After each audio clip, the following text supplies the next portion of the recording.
All right, guys, welcome back to the channel. Today, we're going to be going over what everyone was asking for, okay? System from the bottom turtle position. Okay, so let's understand. I think there's a pretty big consensus out there that this is probably one of the most undertrained positions, at least understanding how to be offensive from turtle. Okay, again, you've had great examples of athletes that are effective and successful in the position, like Tellis is the #1 person to think about. So the turtles, it's extremely effective, okay? But for whatever reason, not a lot of academies go over it. And we want to drop this series. We're going to be going over, we're breaking it up into 2 parts. This first one, we're going to talk about how to be offensive from turtle from when you're going against someone who's maybe more jiu-jitsu oriented on top. And then the second part will be when there's like a wrestler on top of you, because both a typical jiu-jitsu player and a wrestler are going to approach top turtle completely different. So this video, we're focusing on what we can expect from a jiu-jitsu player. Okay, and before we get into it, I want you guys to understand something. From the bottom turtle position, you guys have to have the skill of getting to your feet. You have to have the skill of sweeping, like reversing the position, ending up on top. And you have to have the skill of defending the back from the turtle. Those are the 3 critical skills you guys have to have from turtle. So whenever you guys are looking at these options, or whenever you're looking at your own game, okay, make sure that you check off all those boxes if you guys want to maximize being effective from the position. Okay, so let's get into it. Let's also distinguish real quick the difference between just a regular turtle. So like in jiu-jitsu, typically people will play turtle like this. They'll have elbows connected to the knees and their hands here blocking the neck. Okay, elbows to the knees to prevent your partner from throwing in hooks. The hands here ready to catch like a choke coming in if they're trying to choke you. Okay, now in wrestling, the bottom turtle position is referred to as the referee's position. And in wrestling, you'll see them line up like this. Okay, the reason why they're going to be off their elbows is because, different from a jiu-jitsu guy, they're not worried about someone jumping on their back. Okay, they're looking to stand up right off the bat. Okay, so when we're looking to apply the bottom turtle position in jiu-jitsu, yes, we want the options to stand up, but we don't want to leave ourselves exposed to people just jumping 2 hooks on our back. So we have to kind of combine the 2. So the perfect starting position that I like to teach my students here at Kata is think about the referee position. Okay, just close your elbows to your knees to also block the hooks here. Now, at the same time, I always have awareness to protect my neck here. Okay? So this is your basic starting position here. Again, elbows down, hands ready to protect. Okay? So it's important to understand one thing. I'm just going to share again the perspective on top. So if Nate is in elbows down, like how I showed Nate, here, hands up and then elbows to your knees. Perfect. Okay. So, and scoot this way real quick. So he has the elbows connected to the knees. So what you guys can expect from a typical jiu-jitsu player, because they don't really emphasize breakdowns, usually what you're going to see is you're going to see people get a seatbelt and they're going to try to pull you onto their lap, maybe get the bottom hook in.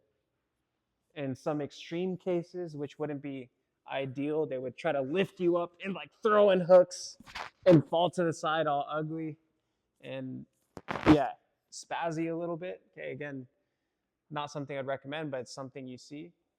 The other thing you can expect them to do is have double underhooks and they'll lock and they'll just stay behind your hips because everything's kind of revolved around pulling you into their lap. So that's the biggest difference versus a wrestler is going to look to get weight on your hands and break you down all the way to your side. Okay, and then they'll continue their control from there. So first thing we have to worry about is the seatbelt. Okay, because again, most of the times, like if you guys apply this right away in your academy, pretty positive people are just going to go right to seatbelt. Okay, now the seatbelt is the easiest thing to defend when you're in bottom turtle. Okay, we even made a video about this way back, talking about how the seatbelt doesn't work, or the seatbelt's ineffective. You guys can check that out after. Okay, so we're here. Nate goes seatbelt. Okay, the first thing I need to address, anytime there's an arm over my neck, it has to be addressed. Okay, I have to get a hand on it. Okay, because I don't want to go careless and Nate just jumps on my neck here, right? So chin down, whatever side he has the arm over the shoulder, I'm going to go ahead and monitor that with my hand. Now the next thing I'm going to look to do is rotate into Nate. So right now he's on my right side. I'm going to rotate in and get my leg around his leg here. Okay, now once I've cleared his leg, I don't have to worry about the choke so much, because from here, the first thing I'm going to threaten, Grenada, is the hip bump sweep right here. Okay, so even if Nate, let's replay that. Okay, I get here, protect the neck here, block the arm, rotate in, trap the foot. If he were to go for my neck here, he's giving me that sweep nice and easy. Okay, now everything is going to be based around that option if they're in a seatbelt. So let's take a look at some variations. Nate's here, seatbelt. Okay, I rotate. I call this the bear trap, just trapping their leg here. Okay, maybe I go to bump Nate, but he posts his leg. Boom, so now I can't bump him to the side.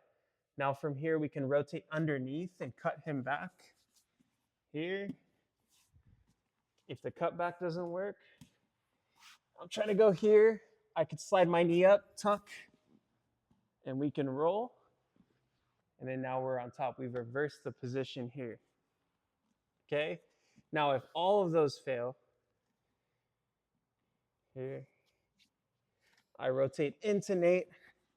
I get here and I can't do any of those. I feel like I can't roll.